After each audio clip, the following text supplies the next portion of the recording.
Hey, this is Mark Henry, author of Dancing with Energy, Healing, Magic, and Mysticism. Today I'm going to be talking a little bit about the shadow people. Now, the shadow people as a subject has become more popular the last 4 or 5 years. Supposedly, the shadow people have been around for centuries, maybe thousands of years.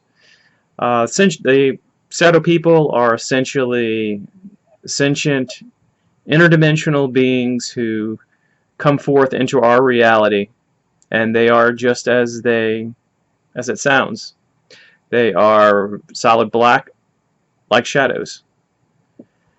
Now, where do people usually see them? They see them anywhere. Usually it's at night. A portion of people see them sometime associated with bedtime, either before going to bed or after waking up in the middle of the night. Some people claim that they have sleep paralysis and see these beings. So on one hand, you have psychologists who say that when people wake up in the middle of the night, part of them is asleep, part of them is awake, and they go through the sleep paralysis, so they hallucinate these various things. However, if you look at certain spiritual traditions, they actually say that when we are in that trance-like state of sleep, maybe in between sleep and wakefulness, it's a kind of a threshold type of place where you're kind of perceiving in between dimensions. So you're more open and you're more likely to see these types of things rather than being completely awake and have all of your filters, your conscious mind, and all of that. So your senses are more open when you're I guess in the in-between stage, should I say. Now, when we're talking about the shadow people, there is an aspect in psychology called the shadow self that comes from Carl Jung, who believed that we have a kind of a dark side. He called it an archetype that we repress, that we hold in. We have a persona that is what we show the world, which is, I guess, represented in a way kind of like more of our conscious projection of ourself. And the unconscious projection of ourself is the shadow. So let's say that you get angry, but you push it back and you don't show your anger, or if that's not your thing that you're working on, it could be guilt, it could be shame, could be anxiety. That is what would be called the shadow self, and the goal, of course, to become more of a fully aware human being would be to come to terms with those dark aspects of yourself so you can have more peace in your life and be able to fully function in the world. Okay, so how that relates to the shadow people is that some believe that this shadow self is actually being projected out into the world, and that through like a thought form, if you want to think of it, which then kind of interacts in the world.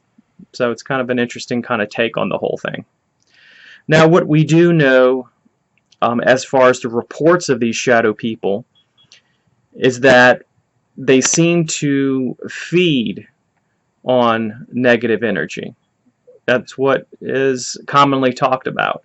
They seem to appear in chaotic environments. So if there's a house where there is a lot of domestic violence, if there is a lot of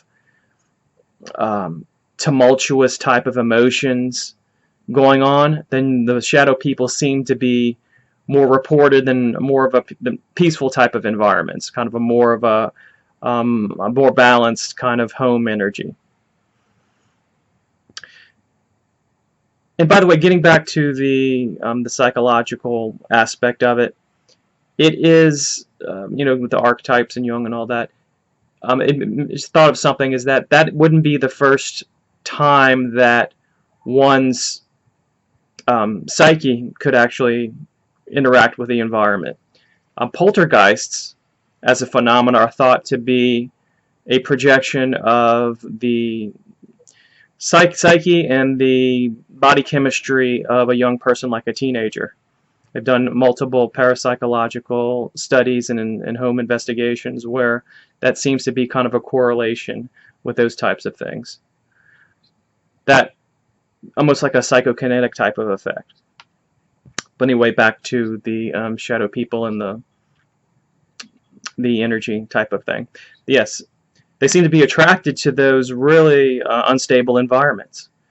So people that tend to maybe have problems controlling emotions, that shadow people are more likely to be around it, and it is suspected, like I mentioned earlier, that they are actually feeding on this energy, which concerns me in a sense, because there have been times when and I've mentioned this in other videos, where I felt like my energy was being fed upon, like I had a spirit attachment, and I had to do different things with my spirit guides in order to detach it and to kind of send them off from whence it came.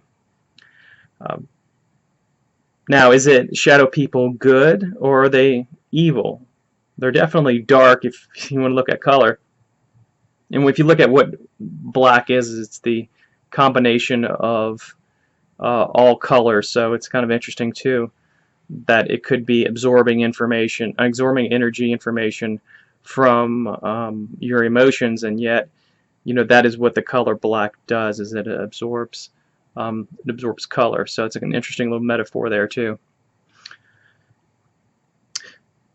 However, there aren't a lot of reports of good things happening regarding the shadow people, which is why I think they're becoming more popular in the media and especially on the internet. We don't yet know enough about them to be able to say for sure whether they are entirely malevolent.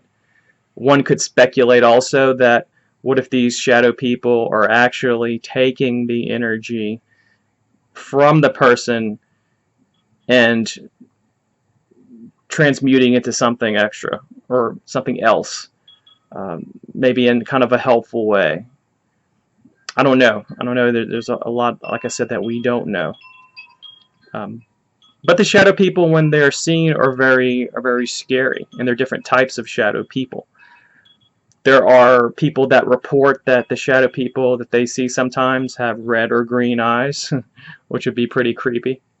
Reminded me of the original Amityville Horror movie where they had the spirit in the chair, and the little girl was saying that they're talking to Jody, and then the mother comes in, and all of a sudden they see the red eyes. So yeah, that was a pretty creepy scene. So again, we don't know exactly who they are or what they want, but they seem to be feeding off the energy. There is one particular spirit of them called the Hat Man, and the Hat Man typically is seen with a kind of a hat, kind of almost like if you can imagine a fedora, and possibly an overcoat or cape. I think I'm going to be doing a video on that and talk about the reports of that particular entity in a future video. So, just wanted to talk a little bit more about the shadow people and beware of them.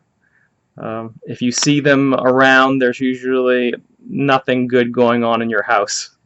So, I will talk to you later. Please subscribe and like, and check me out on Patreon.